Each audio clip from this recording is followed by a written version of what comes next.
안녕하세요. 반갑습니다. 김동진의 미 나를 위한 메타에듀의 김동진 소장입니다. 오늘은 새 시대의 리더와 가제 이순신과 이재명 그리고 민주애국심의 세 번째 시간으로 이순신과 이재명에 대해 말씀드리겠습니다. 강연의 목차는 다음과 같습니다. 이순신과 이재명은 모두 결핍과 고난을 극복하고 성장했습니다. 이순신은 병학하고 가난한 집안에서 태어났고 무과시험에서도 말에서 떨어져 낙방했습니다. 그러나 그는 포기하지 않았습니다. 활쏘기와 검술을 반복 연습하며 스스로를 단련했고 자연의 흐름과 전투의 감각을 몸으로 익히며 단단한 인간으로 훌륭한 장수로 성장했습니다. 이재명은 학교조차 제대로 다니지 못할 만큼 가난한 빈농의 아들로 태어났고 어린 나이에 공장에서 기기 앞에 서야 했습니다.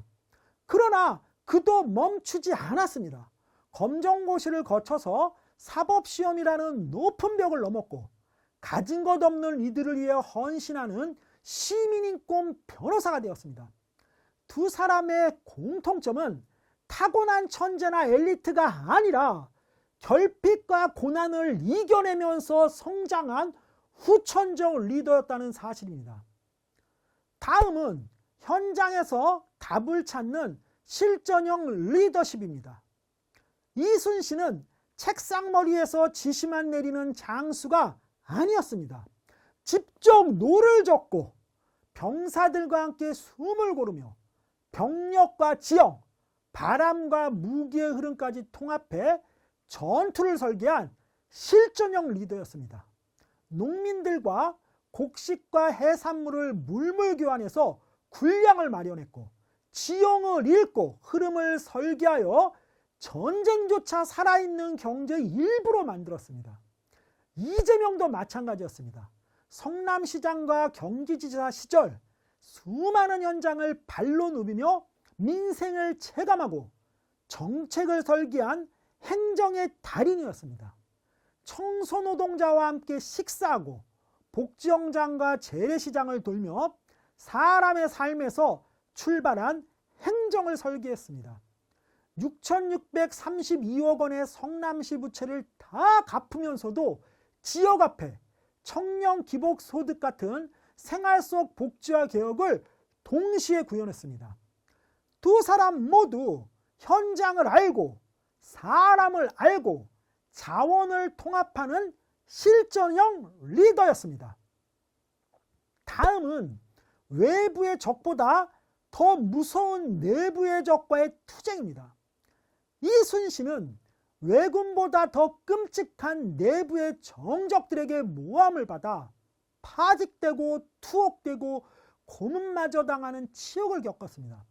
그럼에도 불구하고 그는 복귀 후 감정을 앞세우지 않고 묵묵히 전선으로 돌아갔고 결국 명랑해전의 승리로 조선을 구해냈습니다. 그는 적과 싸우기 전에 먼저 나라 안의 음모와 불신부터 견뎌내는 리더였습니다. 이재명 역시 기득권 세력, 보수정당, 검찰 언론은 물론 자신이 속한 민주당 내 일부 세력에게까지 끊임없는 의혹 제기와 압박을 받았습니다. 수십 차례의 수사와 고발, 당내외의 견제와 고립 속에서도 그는 물러서지 않고 정면으로 맞서 싸웠고 국민과 당원과의 신뢰를 끝까지 지켜냈습니다.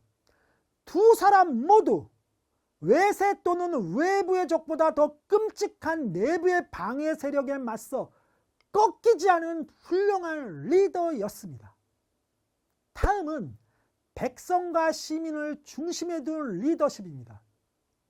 이순신은 전투에서 늘 병사와 백성을 먼저 생각했습니다. 출병 전엔 병사들의 체력과 사기를 세심히 살폈고 전투 중에도 백성의 피해를 최소화하기 위해 지형과 기상 및 동선까지 치밀하게 계산했습니다. 명랑해전은 단지 12척의 배로 벌인 전투가 아니라 백성에게 희망이라는 마지막 불씨를 지켜주기 위해 목숨을 건 절박한 결단이었던 것입니다. 그는 단순히 나라를 지킨 장수가 아니라 백성을 위해 나라를 포기하지 않은 사람이었던 것입니다. 이재명 역시 정치의 중심을 언제나 국민의 삶에 두었습니다. 청년에게는 기본소득을, 학생들에게는 무상교복과 과일을, 출산가정에는 산후조리비를, 자영업자에게는 지역화폐를, 서민에게는 의료지원을 설계했습니다. 그가 설계한 행정은 권력을 위한 관리가 아니라 생존을 위한 싸움이었던 것입니다. 특히 6,632억 원의 빚을 8년 동안 다 안고 출발한 성남시에서 복지확대와 재정건전하는 두 과제를 동시에 이뤄낸 실천력은 정치와 행정이 어떻게 사람과 사회를 살리는 도구가 될 수 있는지를 잘 보여준 사례입니다. 두 사람 모두 부귀영화와 권력을 얻기 위해서가 아니라 사람을 지키기 위해 싸운 진정한 리더였던 것입니다. 다음은 후천적 단련으로 시대의 흐름 부름에 응답한 리더입니다. 이순신은 나라가 무너질 위기 속에서 등장한 인물이었습니다. 권력이나 인맥, 정치적 기반 없이 오직 실력과 정신력으로 조선의 마지막 희망이자 최후의 보루가 되었습니다. 단 한 번도 패배하지 않은 그의 리더십은 칼이나 배의 힘이 아니라 민심을 읽는 눈, 끝까지 버티는 의지, 그리고 후천적 단련에서 나왔습니다. 이재명 역시 대한민국 현대사의 변곡점에서 가장 주목받는 대통령입니다.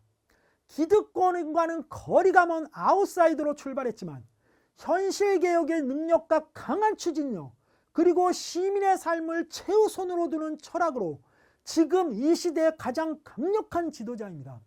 검찰, 언론, 당내외의 거센 공격에서도 그는 흔들리지 않고 당원과 민심을 믿고 정면으로 돌파하였습니다.